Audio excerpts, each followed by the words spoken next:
안녕하세요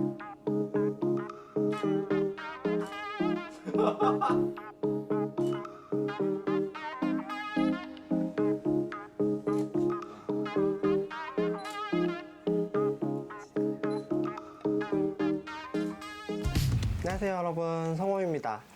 이번에 준성이랑 나고야를 다녀오면서 일본에서 메이크업을 한번 받아봤거든요. 나고야에 있는 멘즈 메이크업 컬렉션이라고 하는 샵에서 메이크업을 한번 받아봤고요. 제가 구글에서 막 검색을 해봐서 찾은 메이크업 샵이고, 사실 일본은 메이크업을 어떻게 찾아야 될지 몰라가지고 구글에서 검색하는 거밖에 없더라고요.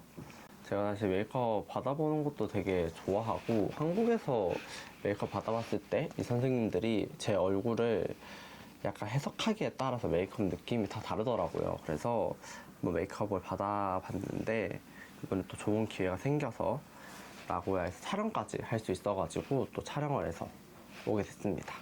일단 가격은 한 명당 13,800엔이어서 저렴한 가격은 아니었어요. 헤어 메이크업이 포함된 가격이었고, 시간은 보통 한 90분 정도 걸린다고 하더라고요. 한국 돈으로는 13만원, 14만원 정도 됐었는데, 제가 위위 아틀리에에서 최근에 메이크업 받았을 때가 한 18만원? 그 정도 됐던 것 같아요, 남자가. 그래서 비슷한데 일본이 조금 더 저렴한 편이었던 것 같아요. 그리고 선생님은 따로 지정할 수는 없었던 것 같고, 제가 비용을 지불했지만 원래는 브이로그 촬영이 안 되는데, 저도 여기에 쇼츠나 이런 거를 촬영을 하는 걸로 이제 저도 유튜브 촬영을 하게 됐습니다. 한번 바로 가볼까요? 처음에 딱 앉으면 선생님께서 어떤 헤어 메이크업을 하고 싶냐라고 해가지고, 처음에는 알아서 해주세요 라고 얘기를 했고, 전 약간 그 선생님이 알아서 제 얼굴을 막 해석해서 받는 걸 좋아해서 그렇게 좀 부탁을 드렸고, 머리는 뭐 약간 유행하는 스타일로 내려서 귀엽게 해달라고 말씀을 좀 드렸습니다. 그리고 이게 일본에서 받아보는 첫 메이크업이어가지고 선생님이랑 소통하는 게 굉장히 어려웠어가지고 좀 긴장이 좀 많이 되더라고요. 근데 선생님께서 너무 친절하시게도 매번 엄청 짧은 말을 하실 때도 번역기를 이용해서 다 번역을 해주셨고, 뭔가 선생님께서 이런 말을 계속 해야 되는 강박이 좀 있으신가 봐요. 그래서 약간 정적이 생길 때 좀 너무 민망했습니다.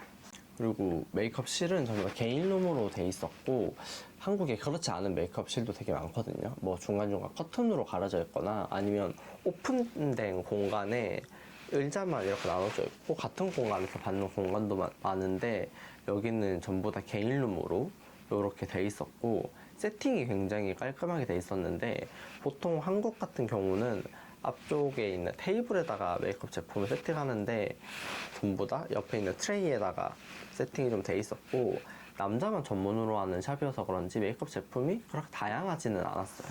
그리고 여기 샵은 특이했던 게, 한국에서는 이 물 같은 제형의 스킨케어들을, 엄청 저자극인 스킨케어를 스태프분들이 엄청 세심하게 두들겨가지고 오랫동안 스킨케어를 해주는데, 여긴 스킨케어 전에 스티머를 한 5분 정도 해가지고 약간 피부를 연하게 스킨케어를 좀 받아들일 수 있게끔 만들어주는 것 같았어요. 아무래도 남성분들이 많이 오는 샵이어가지고 피부가 좀 두껍고 스킨케어 관리가 안 된 분들이 많지 않을까 싶어가지고 그냥 하면은 아마 뱉어낼 가능성이 높아서 스티머를 하지 않을까 싶었고, 너무 마음에 들어가지고 스티머가 얼마나 하는지 물어봤는데 한 5만엔 정도 한다고 하더라고요. 그래서 너무 비싸가지고 사실 사오는 거는 좀 포기했고, 어디 판다 그랬지? 그 빅카메라에 판다고 했던 것 같은데, 사실 이렇게 한 5분 정도 스티머를 하니까 에스테틱 샵에 온 것 같고, 일단 메이크업 받는 사람 입장에서 일단 기분이 너무 좋았어요. 내가 메이크업을 받으러 왔지만 진짜 관리를 받고 있는 것 같은 그런 기분이 들어가지고, 13,000엔이 안 아까울 수도 있겠다는 생각이 좀 들었죠. 그리고 선생님께서 이제 스킨케어를 해주셨는데, 이제 크림을 바로 발라주셨는데 위에서 아래로 이제 약간 리프팅 시켜주듯이 생각보다 크림 양을 넉넉히 해서 발라주셨어요. 그리고 한국이랑은 또 다르게 약간 마사지 하듯이 진짜 에스테틱 느낌을 좀 담아서 스킨케어를 좀 해주시더라고요. 붓기도 좀 빠지고 좋았던 것 같습니다. 근데 저런 게 좀 뭐랄까 처음이어가지고 예. 그리고 나서 크림을 닦아내고 이제 스킨으로 닦아내더라고요. 그런 과정들이 좀 굉장히 특이했어요. 그리고 나서 다시 한번 로션인가 크림 같은 제품을 또 발라주셨고, 제가 좀 특이하다고 느꼈던 거는 제품을 다 흡수시키지 않고 피부에 좀 흥건하게 남아있는 상태로 넘어가더라고요. 그래서 이 상태로 메이크업을 해도 이게 밀착이 좀 되나 싶은 의문이 좀 많이 들었거든요. 그 뒤에는 이제 프라이머 기능이 있는 약간 선크림, 선블럭을 발라주셨어요. 한국에서는 보통 넉넉한 양의 선크림을 뭐 스펀지나 손을 이용해서 발라주시는데, 여기는 모공 브러쉬를 이용해가지고 약간 피부 결을 살려서 발라주시더라고요.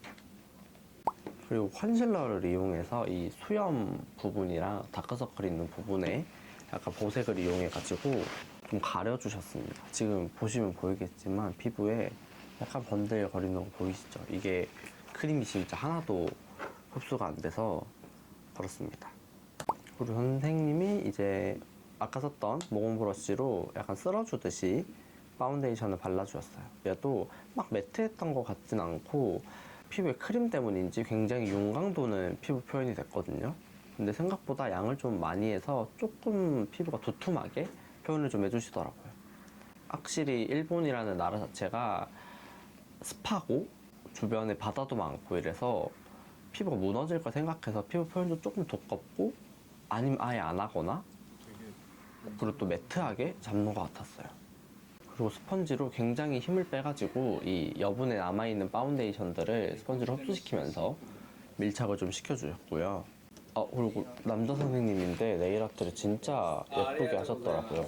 예전에 유행했던, 한국에서도 이 네일에다가 자석 대가지고 하는 네일 있죠? 그런 네일을 하셨더라고요. 좀 신기했습니다. 그런 것도. 그리고 진짜 파우더를 엄청 많이 해줬어요. 그리고 약간 두들기는 기법 없이 파우더를 완전 많이 묻혀가지고 피부를 쓸어내듯이 파우더를 좀 해주시더라고요. 그래서 사실은 이 약간 질척이는 피부에 파우더로 약간 쓸어내듯이 표현을 하니까 사실은 좀 브러쉬 자국도 좀 많이 났고 쓸리는 곳도 좀 많았습니다. 그리고 눈썹은 눈썹 정리는 따로 해주시지 않았고 바로 눈썹을 좀 그려주셨어요. 그래도 제 눈썹을 보통 진해서 한국에선 잘 안 그려주시는데, 그래도 눈썹을 최대한 꼼꼼히 좀 많이 그려주셨는데 너무 꼼꼼히 좀 그려주셨더라고요.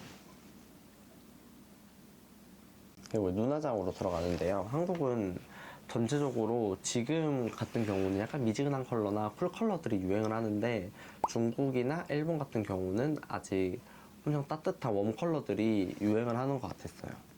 좀 전체적으로 베이스 컬러를 좀 깔아주시고 바로 진한 컬러를 이용해서 쌍꺼풀 한쪽 부분에 굉장히 진하게 넣어주시더라고요. 그리고 언더 부분 할 때 제가 되게 놀랬었는데 진짜 과감하게 이게 맞나 싶을 정도로 진짜 들어와서 좀 놀랬어요. 한 번도 거기까지 내려와 본 적이 없거든요. 한 중학생 때쯤 해본 느낌이라고 해야 되나? 그리고 진한 컬러로 진짜 진하게 그려놓고 거기를 살살 풀어가는 식으로 메이크업을 진행을 했습니다. 그래도 한 번도 해보지 않은 느낌이어가지고 저런 느낌의 눈 모양을 지금까지 살면서 만들어 본 적도 없고 만들어 주신 선생님도 한 번도 없었어요. 그래서 이런 느낌을 내는 게 굉장히 신기했습니다. 점점 메이크업을 받을수록 진짜 일본에서 메이크업 하는 사람 같아가지고 신기하더라고요. 그리고 사실 애교살 그릴 때 좀 많이 놀랬는데 그 약간 디테일이 한국이랑 비교했을 때 좀 메이크업이 전체적으로 조금 떨어지는 느낌이었어요. 좀 엄청 진한 컬러로 그냥 선을 찍 긋는 것 같은 느낌을 좀 받았고, 그라데이션이 아무래도 잘 되지 않더라고요. 그리고 나서 그거를 굉장히 넓은 브러쉬로 좀 풀어주더라고요. 노즈 쉐딩도 생각보다 진하게 잡아주셨던 것 같아요. 브러쉬로 하다가 전체적으로 경계가 지는 부분들은 손을 이용해서 좀 풀어주시고 하셨습니다. 그리고 맥 오로라 컬러를 이용해서 코에 진주를 넣듯이 이렇게 딱 넣어주셨어요. 선생님한테 물어보니까 한국 메이크업을 굉장히 좋아하신다고 하셨고 메이크업을 또 굉장히 참고로 또 많이 하신다고 하시더라고요. 하지만 저 하이라이터 할 때 여기 부분은 사실 파우더 처리가 잘 안 돼 있어가지고 약간 축축한데 파우더가 갑자기 올라가서 조금 약간 매끄럽게 좀 안 되고 이렇게 빔을 맞은 것처럼 좀 이렇게 됐더라고요. 그리고 선생님이 메이크업을 받는 중간중간에 너는 평소에 어떻게 메이크업을 하니? 이런 질문들이 굉장히 많았어요. 약간 저의 니즈를 파악하려고 하는 질문들도 굉장히 많았고 사실 메이크업 받으면서 반성을 좀 많이 했어요. 굉장히 친절하셨고 매번 번역기로 번역도 해주셨고 사실 제가 메이크업 할 때 말을 많이 하는 편이 아니어가지고 이런 점 되게 본받아야 되겠다 하는 점들이 되게 많았습니다. 그리고 제 메이크업 스타일을 물어보셔가지고 하필이면 제가 그 전날에 했던 메이크업이 굉장히 핑크에 라벤더의 핑크 빔이 이렇게 쫙 있고 펄 쓰고 했던 메이크업이어서 그런 느낌을 좀 보여드렸더니 선생님이 일본은 브라운 베이스의 메이크업을 좀 많이 한다고 하더라고요.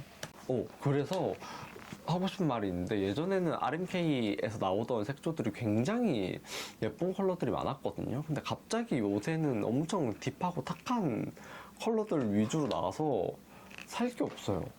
그리고 애초에 메이크업을 받을 때부터 내가 하던 스타일대로 해주세요가 아니라 선생님이 보셨을 때 하고 싶은 스타일대로 해주세요, 원하는 대로 해주세요, 봤을 때 예쁘게 해주세요 한 거여가지고 사실 그렇게 막 불만족스럽진 않았어요. 오히려 그런 느낌으로 나와서 오히려 좋았습니다. 한 번 더 못 해본 느낌이어가지고. 그리고 쉐딩은 한국 제품 써주셨고 투쿨포스쿨 거 써주셨고 메이크업 가게에서도 투쿨포스쿨을 판매하고 계셨던 것 같아요. 그리고 한국에서는 보통 브러쉬를 쓴다고 하면은 뭐 맥것도 많이 쓰고 하지만 피카소 브러쉬들 아티스트를 제일 많이 쓰거든요. 그래서 궁금했던 게 사실 메이크업 제품도 궁금했지만 일본 메이크업 아티스트들은 어떤 브러쉬를 쓸까를 좀 궁금했는데 사실 맥 브러쉬를 진짜 많이 쓰시더라고요. 그리고 자체적으로 브랜드에서 만든 브러쉬를 또 쓰신다고 하셨습니다. 저는 생각보다 하코도 브러쉬를 좀 쓰지 않을까 하는 기대감이 있었는데 또 그렇진 않더라고요. 그리고 립을 바르기 전에 립밤을 먼저 다시 발라주시더라고요. 그리고 롬앤 거 립스틱 이용해가지고 발라주셨는데 한국 제품이 벌써 2개나 나왔죠. 굉장히 좋았습니다. 사실 발랐을 때 립은 굉장히 마음에 들었어요. 제가 좋아하는 스타일이었고 컬러도 생각보다 발랐을 때 잘 어울렸고 광택감 있는 것도 너무 좋아서 예뻤습니다. 한국에서는 보통 헤어랑 메이크업 선생님 다른 경우도 있는데 뭐 드라이샵 같은 경우는 같은 경우도 많거든요. 약간 그런 느낌이었던 것 같아요. 여기는 커트나 뭐 파마 같은 거 하는 곳이 아니어가지고 메이크업 선생님이 헤어까지 하는 곳이었던 것 같아요.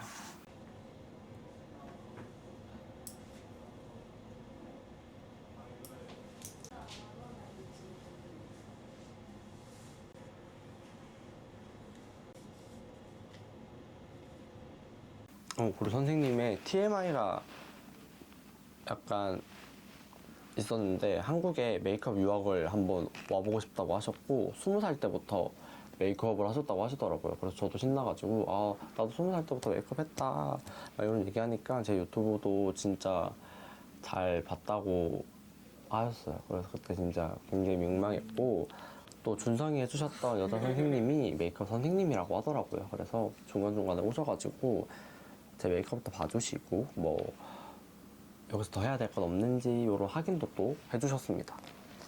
그리고 선생님이랑 넷플릭스 얘기를 하다가 한국 드라마 진짜 많이 보신다 그래가지고 이두나를 진짜 재밌게 보셨대요.